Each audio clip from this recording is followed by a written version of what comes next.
పశ్చిమాసియాలో ఉద్రిక్తతలను తగ్గించే విషయంలో ఇరాన్ మరో కీలక నిర్ణయం తీసుకుంది.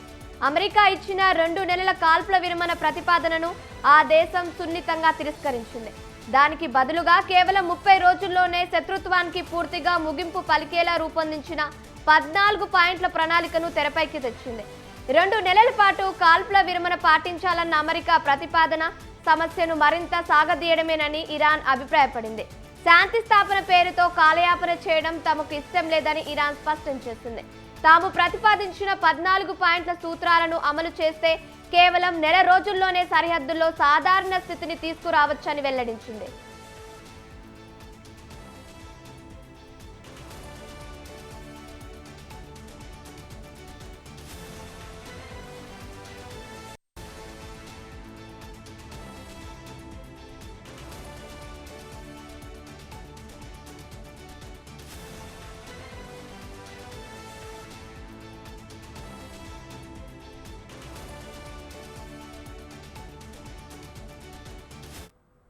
పశ్చిమాసియాలో ఉద్రిక్తతలను తగ్గించే విషయంలో ఇరాన్ మరో కీలక నిర్ణయం తీసుకుంది.